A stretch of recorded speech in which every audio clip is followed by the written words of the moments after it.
Yes. Yes. And I just wanted to ask about the Live Golf. Obviously, it's happening next year in March. Obviously, you went to Korea, you saw kind of how the tournament was. Do you think that kind of tournament will kind of grow South African golf, considering that it's a very niche and different kind of a golf tournament that you would with the Sunshine Tour? I think, you know what, I feel very sorry for the local leadership, golf leadership. And I'll tell you why I feel sorry, because they're in a catch-22 situation. They love their country more than most people have met. But and this is something that they cannot really support because of the dynamics between Live Golf and the Sunshine Tour PGA. But I'm not bound by those things. You can't, this country has never signed exclusively to PGA. Live Golf, and the sad part, you know, and we must be honest about these things. Golf in South Africa has not reached the masses. You don't see a child in Guguletu saying he wants to be a golfer. You don't see a child in Eldorado Park saying I want to be a golfer. Because it's so far out of reach. I bought a golf bag for the first time 2 months ago. And how many families would be able to afford that? Now people that says Live Golf and PGA is fighting, they've got nothing to do with the plans of the government of national unity. The government of national unity wants to make sure we make everything inclusive, all the sport. Live Golf, if we have our way in the next 2 weeks, we are meeting Live Golf. We have done the spade work, as you say, and what makes Live Golf ideal for South Africa, it's not only golf. You know, I went to a golf game, and I remember my shirt was outside because of my swag. And they were like, no, you can't dress like that. No, I'm not saying it's wrong, but I know my culture and you know. Then I was speaking, and somebody says, shh, you can't talk. We get to Live Golf. The music is blasting. There's stages for artists. There's what you call impact, where when they come to an area, they will make sure people have water there, or people, they look at the socioeconomic conditions of how they can assist. Now, I'm not saying Live Golf is better than the PGA or the Sunshine. I'm not saying that. All I'm saying is that our problems and our needs in South Africa fits the Live model. Because we want to make sure, the CEO of Live had dinner with me, and he said to me the following words. He said, we don't just want to come there and play golf. We want to make sure when we leave there, we leave money so that youngsters there love golf. How many golfing tournaments is there and we don't see? So, and this is not a criticism for the Sunshine Tour. It's just for them to understand. We mean no disrespect. But as the Minister of Sport, Arts and Culture, I must do what advances the government of national unity priorities.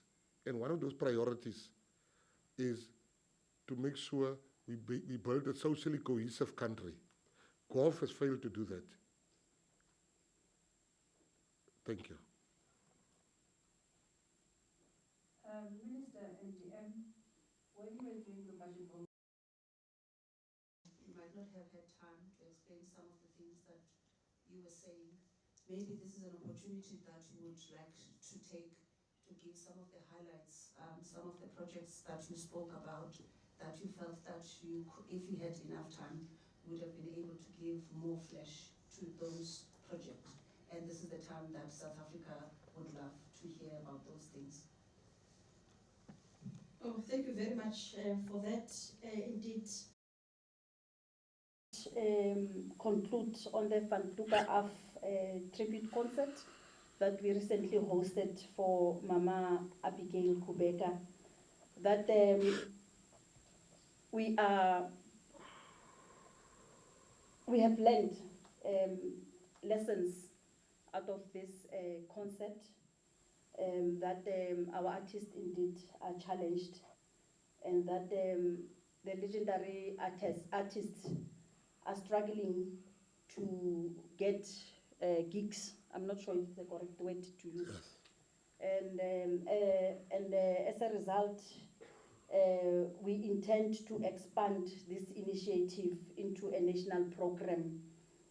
And under the theme subtitle, The Legendary Tour, and through this we will honor other cultural icons across our provinces, fostering pride and preserving legacy, and importantly, creating income generation opportunities for veteran artists, many of whom are struggling to secure gigs, as I've mentioned earlier on, or performance opportunities. Thank you very much for this opportunity. I think that's one important aspect that I could not communicate due to time constraints. Right. I want to raise something that really I didn't have time to mention it. I was very angry, and I'm glad I'm calm now, so I can calmly say what I might not have said it in the same calm manner. I'm going to say it now. The economic freedom fighters, the EFF, were saying the Springboks is untransformed. Now I want to be clear on this issue. The Springboks are very transformed. If you follow rugby, you'll know out of this weekend, out of 15 players, 8 of them were black and 2 were on the bench. We have a black captain in Sia Kolisi. The Springboks contribute towards social cohesion more than any other thing that comes to mind, sporting code that comes to mind. The Springboks are great statesmen. The Springboks, they coach Rassie Erasmus, is the furthest thing from a person that you can accuse of not being for transformation. Rassie Erasmus, we are so lucky to have him, because if you see his pipeline, if you see the boys he's still going to bring through, I have the distinct honor and pleasure to socialize with the Springboks. And I can tell you, you don't get better patriots than those Springbok players.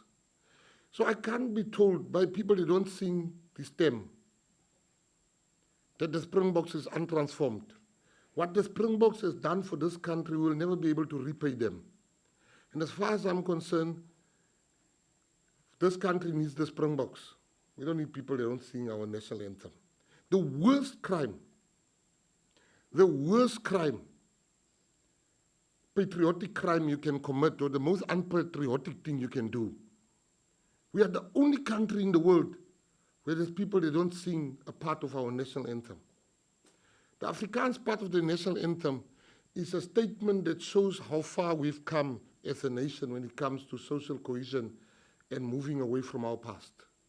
And I'm standing here today being very angry with what they've said. They can talk about me, they can talk about the deputy minister, but they must stay very far away from the Springboks. If there's one thing that truly works in this country, better than all the other things, it is the Springboks. And I will not sit here. And under the leadership of Mark Alexander, the president and the CEO, Rian Oberholzer, we are experiencing the best era in the history of South African rugby. It's the same with soccer.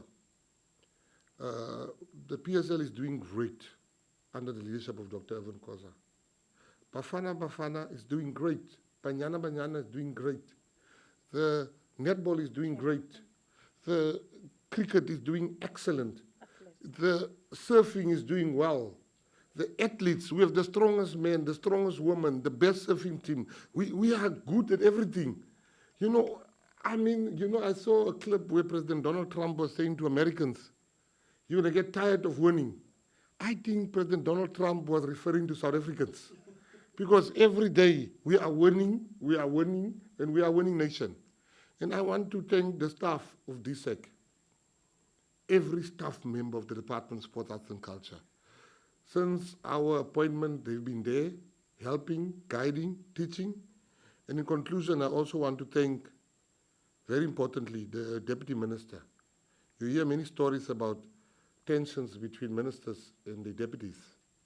I've learned so much from the Deputy Minister, but also I feel sorry for her sometimes, because when you work with a big personality like me, I get all the praise for work that I didn't even do, like the Fatuka program. I didn't do nothing in that Fatuka program. But people say, thank you for helping the Fatuka. And I say, yeah, thank you, yeah. So, I don't know, is there any other questions, Imas? Thank you very much. Is there any one last question before? Deputy Minister, for them, because they still have the NCOP that they have to attend this afternoon.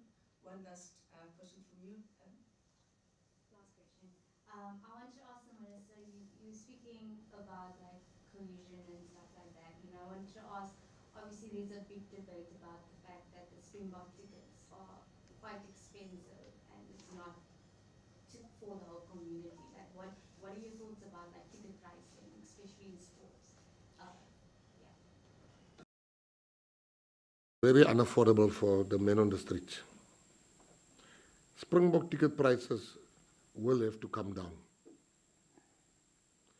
Springboks is a national asset. We are trying very hard with the Deputy Minister, and I'll show you what we've done to try hard. Except sometimes giving away tickets to less deserving people, less privileged people, and more deserving people. We also have engaged the South African breweries for things like Boktown, for the ones that, for people to go and get the experience, which is, they can't afford to get to the stadium. We've also, in the Department of Sport, Arts and Culture, we've made sure the game is available the past week for people to see on free-to-air. These are all measures, but that doesn't take away from the fact that the ticket is unaffordable. We have to find a way. We're having a meeting with SARO in the next 3 weeks, where that is the only thing on the agenda. Thank you. All right. There's no more questions? The sandwiches there, so we're all very hungry. So I think we must go eat the sandwiches. Thank you very much. Thank you for coming. Thank you so much. Thank you very much. The Minister and Deputy Minister's speeches will be on our websites and our digital platforms. So if you want to go and take your time and read them at your spare time, please do that. And do